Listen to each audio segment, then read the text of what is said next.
전능하신 하나님, 우리들은 우주와 그 안의 만물, 그리고 인간 그 모든 것이 하나님의 피조물임을 믿고 진심으로 영광과 찬양과 감사의 기도를 주 앞에 돌려옵나이다. 자비하신 주님, 우리가 하나님의 지으심을 받았은즉 하나님의 뜻을 헤아리며 준행하는 믿을만하고 사랑스러운 하나님의 자녀가 되게 해 주시옵소서. 오늘 이 예배에는 죄인이 구원의 복음을 들으며 불완전한 사람이 새로운 피조물로 거듭나는 성령의 은총이 가득한 시간이 되게 해 주시옵소서. 자행자재하던 오만하고 자기밖에 모르던 사람들이 마음을 비우고 하늘을 행하여 마음문을 활짝 열고 주님께로부터 들려오는 기쁨의 좋은 소식, 나를 새롭게 지으시는 하나님의 기사 이적을 체험할 수 있게 축복해 주옵소서. 오늘 이 예배를 통하여 나는 없고 내 안에 그리스도가 사는 동대문의 가족들이 되게 해 주시옵소서. 오늘 이 예배를 통하여 하나님이 살아계시고 우리의 삶의 처음과 나전이요 알파와 오메가 되심을 믿고 그 주님의 오른손을 잡고 인도함을 받는 동대문의 가족들이 되게 해 주시옵소서. 마음의 원이지만은 주여 수양이 모자라서 기도가 모자라서 아직 믿음이 모자라서 주의 뜻대로 살지 못하는 그런 갈등 속에 있는 사람들을 긍휼히 여기시고 주의 성령의 강권하심으로 그들 모두를 그 무거운 자기 갈등에서부터 해방시키고 구원해 주시옵소서. 마음의 원이지만은 몸이 병들어서 병상에 누워있는 형제 자매들, 그들은 의사의 힘으로도 여러 해 동안 애썼지만은 고치지 못하고 있는 그 고난 속에 있는 형제 자매들, 주님만이 그들의 참 이원이시고 치유자이심을 믿는 믿음이 충만한 이 아침이 되게 해 주시옵소서. 그들은 주님 앞에 나올 수 없었으나 주님은 그들의 병상을 찾아가셔서 그들의 치유자가 되시고 저들의 구원자가 되시고 저들의 오랫동안 부자유했던 몸에 새로운 힘을 불어 넣어주시는 자비하신 아버지가 되어주시고 목자가 되어주시고 의원이 되어 주시옵소서. 주님, 오늘 이 시간 우리 모두는 하나님이 전적으로 우리의 아버지심을 믿고 그 언덕으로 내가 산다는 확실한 믿음을 회복하게 도와주시옵소서.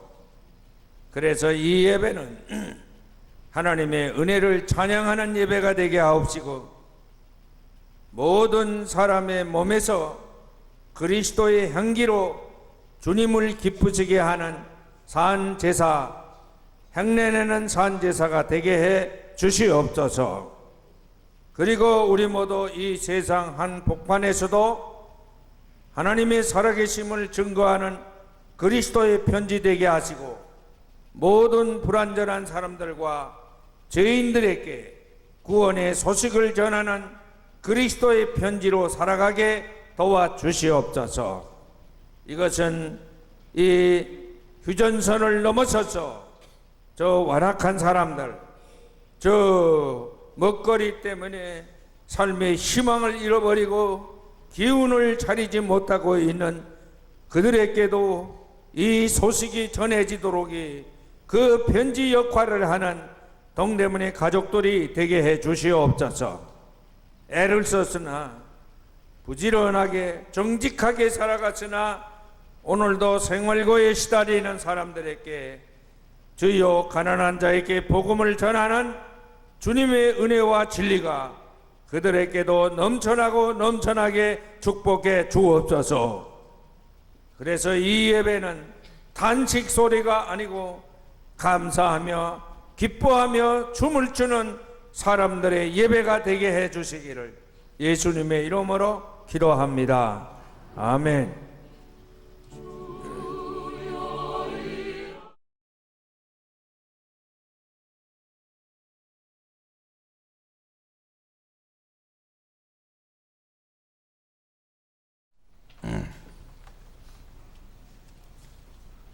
오늘 아침에 봉독해 드린 요한복음 8장에 있는 말씀을 소재로 설교하겠습니다.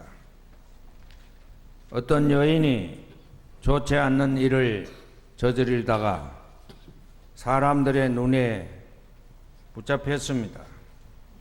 율법 학자들과 바리새인들이 그 여인을 붙들고 예수께로 끌고 왔습니다. 이 여인을 어떻게 처리해 줄 것인가? 그들은 그런 문제를 가지고 예수에게 이 여인을 끌고 온 것입니다. 유대인의 사회적인 가장 대표적인 것이 세 가지가 있습니다. 그 첫째는 우상숭배입니다. 유대 사회에서는 우상숭배는 그건 사람으로서 용납되지 않는 무서운 죄입니다. 우상숭배하는 사람은 즉각 처형을 하게 되어 있습니다. 그 다음에 두 번째는 살인하는 죄입니다. 살인자는 곧 죽으리라 하는 그 율법대로 살인자는 절대로 용납되지 않습니다. 그리고 끝으로는 음행하는 죄입니다. 성경의 그 문자 표현 형식은 여자를 이야기했지만 남자도 마찬가지입니다. 음행하는 자는 즉결 처분을 하게 되어 있습니다. 이 여인은 이 무서운 3대 죄악 중에 하나인 음행을 저지르다가 현장에서 붙잡힌 것입니다.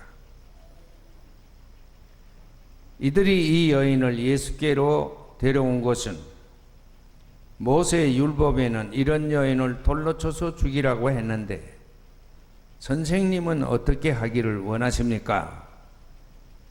그것을 물어보기 위함이었습니다.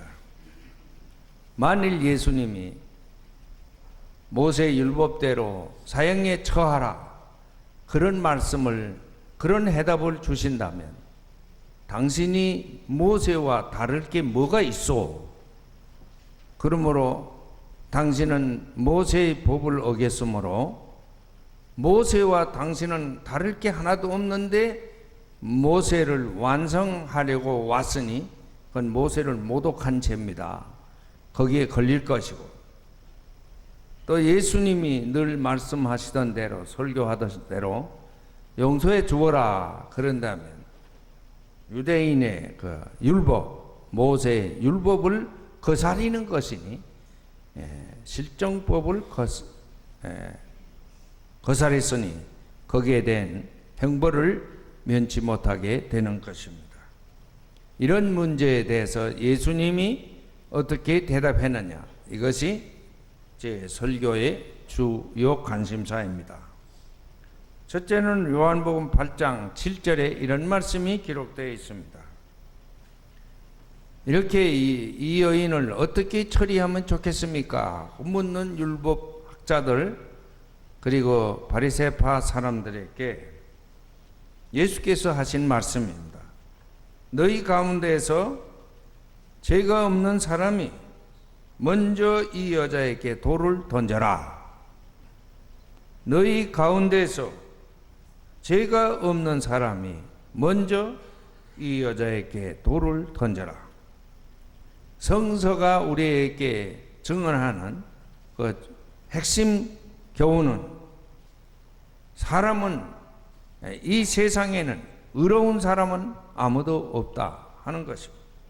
모든 사람은 다 죄인이다 하는 것입니다. 어느 누구도 완전한 사람은 없다 하는 것입니다. 우리가 성서 속에 가장 많이 우리에게 알려지고 많이 이 얘기를 주고 있는 아브라함. 이 아브라함은 이 유대인들과 그리고 이 아랍 사람들, 이 모두에게 믿음의 조상이고 복의 근원이라 이렇게 추앙받는 사람입니다. 아브라함은 유대인에게만 그런 게 아닙니다. 오늘 그리스도인들에게도 아브라함은 믿음의 조상이다. 믿음은 뭐냐? 아브라함 같은 것이다. 사람은 아브라함의 후손쯤 돼야 복을 받는다. 이렇게 가르치고 있습니다. 그런데 이 아브라함마저도, 믿음의 조상이라 하는 이 아브라함에게서마저도, 복의 근원이라고 추앙받는 이 아브라함에게 있어서도 죄의 문제는 예외가 아니었습니다. 그는 종족을 보존한다는 목적으로 이방 여인을 첩실로 삼아서 그래서 아이를 낳았어요. 그가 이스마엘입니다. 그 작은 일 같지만, 한 가정에서 일어난 일 같지만, 이것이 오늘 4,000년이 지났다 하는 소위 유브라데스 문명, 히브리 문명, 이거 다 통틀어서 그 세계에서 아직까지도 그들은 이것 때문에, 아브라함의 이 한 번 실수 때문에, 그 죄 때문에 갈등을 벌이고 있는 것입니다. 우리 주변의 역사, 더구나 현대는 모든 문제 포커스가 미국에 있습니다. 모든 미국. 잘 사는 것도 미국이고, 미국의 학자가 한마디 하면 모두 그걸 앵무새처럼 되뇌이고, 그리고 그걸 권위를 부여하고 그 말에 모두가 귀를 기울입니다. 이 미국 역사에 위대한 대통령이 몇 분이 계셨어요. 우리 아는 대로 아브라함 링컨 같은 사람, 정말 위대한 인물이죠. 조지 워싱턴 같은 사람도 그들의 역사가 우리에게 증언한 대로 믿는다면 위대한 인물이죠. 그 중에 미국 역사상 4번 대통령 당선된 유일한 대통령이 있었어요. 제2차 세계대전 때 프랭클린 루즈벨트라는 사람이죠. 이 사람은 한참 잘 나가다가 소아마비가 발작해서, 그래서 그는 반신불수 그런 신체 장애자였습니다. 그래서 그는 공무를 집행함에 있어서도 항상 휠체어에 몸을 담고 의지하고 그렇게 사는 불완전한 인간이었어요. 그런데도 이 사람의 얘기, 그 비하인드 스토리라고 그러죠. 그 뒷얘기, 이렇게 꼬집이 이렇게 돌아가는 얘기를 이해하면 이 사람도 이 여자 문제에 있어서는 별로 자유롭지 못했던 것 같다. 그런 얘기가 많이 전해지고 있습니다.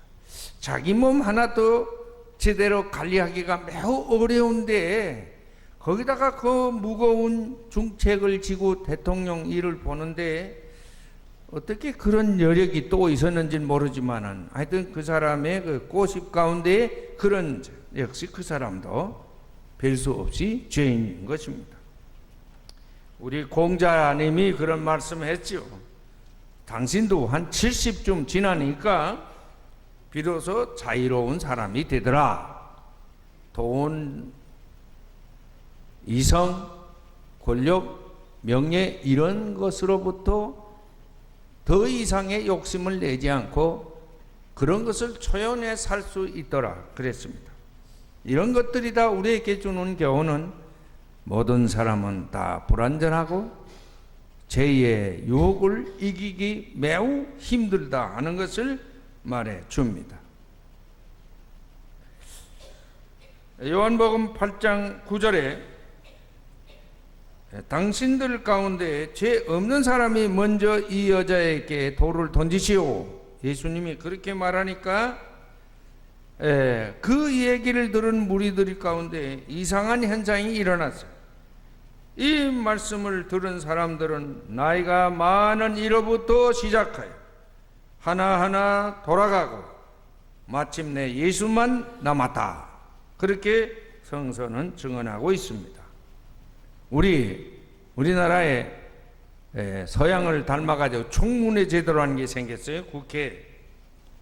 그런데 뭐 청문회를 몇 번 해봤는데 한 가지도 올바르게 규명을 해낸 문제는 별로 없다 하는 것이 89%의 정치자들이 그렇게 평가를 하는 걸 보아서 거의 별로 쓸모없는 청문회다. 그거 왜 그래요? 거기 나온 증인들은 하나같이 거짓말만 해요. 거짓이 너무 많아. 그러니까 엉터리 청문회가 될 수밖에 없어. 둘째는 그들을 신문하는 국회의원들이 너무나 부적절한 질문을 많이 하다. 무능해. 여러분, 인간 사회는 어떻습니까? 무능한 자는 낙오자로, 사회의 낙오자로 전락되는 겁니다. 낙오자. 거짓한 것을 자꾸 자행하는 자는 어떻게 됩니까? 역사의 심판을 받게 되는 것입니다.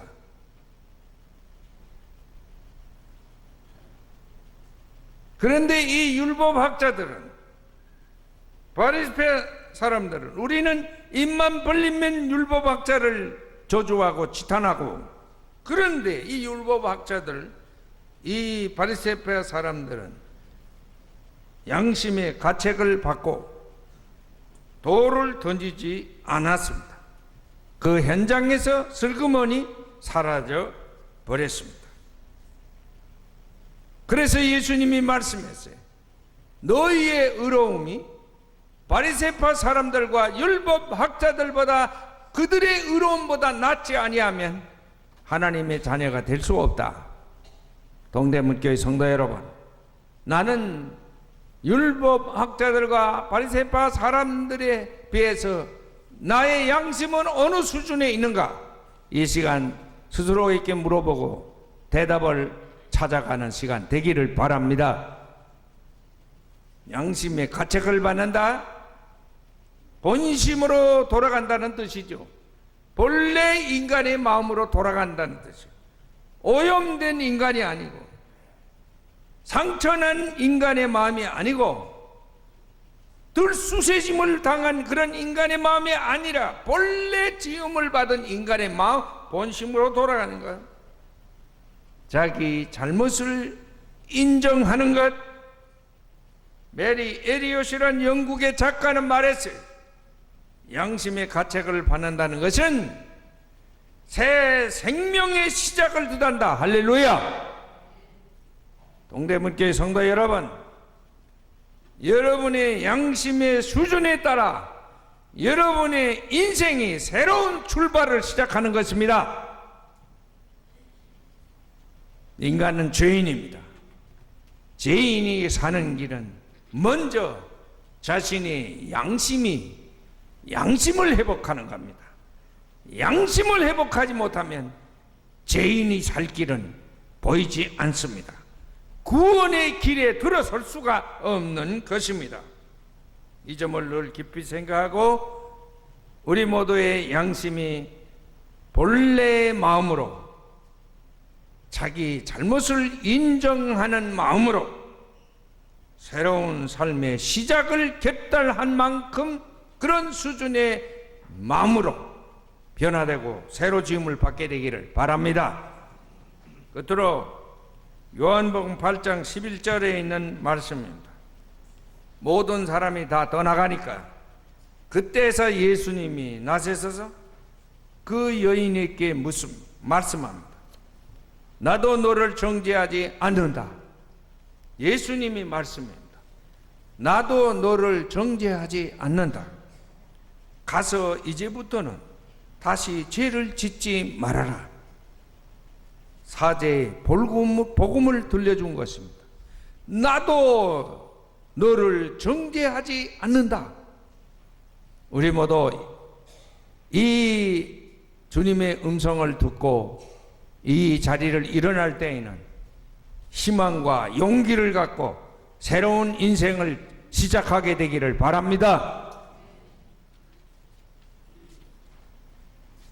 십자가에 달리신 예수님, 그 고통 중에서도 그 정말 분통이 터지고 그 아픔을 견딜 수 없어 몸부림을 치는 그 처절한 순간에도 그분이 하신 일은 기도하는 일이었어요. 그 기도는 아버지, 저 사람들을 용서해 주십시오. 누가복음 23장 34절에 있는 말씀입니다. 우리는 성경을 우리 신앙과 생활의 표준으로 그렇게 믿고 우리는 살아갑니다. 그래서 성경을 애송하고 성경을 늘 자랑스럽게 생각합니다.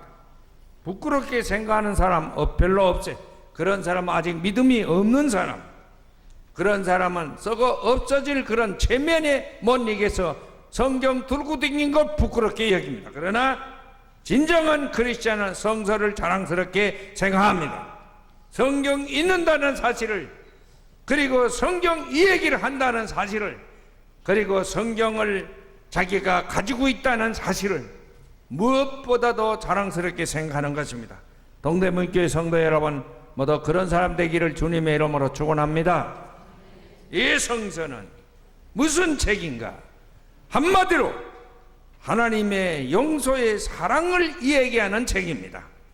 이 성경은 동기도 다르고 또 이야기 전개 과정도 다르지만 궁극적으로 마지막까지 올인하는 것은 하나님의 용서의 사랑을 이야기하는 게 이게 성서입니다. 또 한 가지가 있어요. 인간과 그 역사의 구원은 사랑에서 칼 가지고 되는 게 아니고 돈 가지고 되는 게 아니고 그것은 사랑에서 이루어진다는 이 얘기를 담아놓은 것이 성서입니다. 이런 믿음을 갖고 성경을 다시 읽는 여러분 되시기를 바랍니다. 사도 바울은 이렇게 말씀했어요. 로마서 8장에 있는 말씀입니다.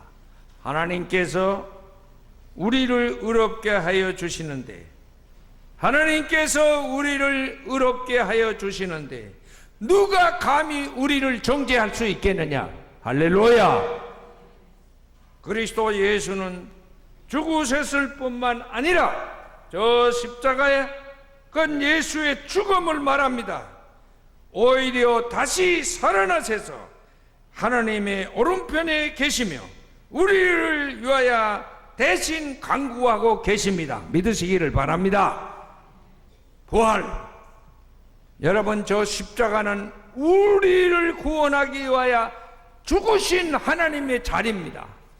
그리고 이 강단에서 여러분 앞에 설교하는 이것은 주님이 부활했음을 증거하는 것입니다. 여러분, 여러분의 교회의 목사가 항상 부활하신 주님의 메시지를 전하는 그런 목사가 되기를 바랍니다. 그 일을 위해서 기도하는 여러분 되시기 바랍니다. 그 일을 위해서 더 많이 몸부림을 치는 동대문의 가족들 되시기를 바랍니다. 여러분, 제가 언젠가도 여러분에게 말씀드렸지요. 러시아의 작가인 톨스토이는 부활이라는 이름의 소설을 썼습니다. 그는 그 소설을 썼을 때 제일 마지막에 그 소설의 첫머리 글자 그 속에 성경 구절을 하나 썼습니다. 마태복음 5장 있는 말씀입니다. 나는 너희에게 말한다. 너희 원수를 사랑하고 너희를 박해하는 사람을 위하여 기도하여라. 그래야만 하늘에 계신 너희 아버지의 자녀가 될 것이다. 여러분, 주님은 오늘 이 시간에도 죽으셨을 뿐만 아니라 오히려 다시 살아나셔서 하나님의 오른편에 계시며 우리를 위하여 대신 간구하고 계십니다. 이것이 뭘 말하는 겁니까? 우리를 그만큼 지금도 사랑하고 계심을 말하는 것입니다. 이런 주님의 사랑을 힘입고 우리를 그토록이 사랑하시는 주님의 오른손을 붙잡고 이 문을 나서며 세상을 승리하는 동대문의 가족 되시기를 주님의 이름으로 축원합니다.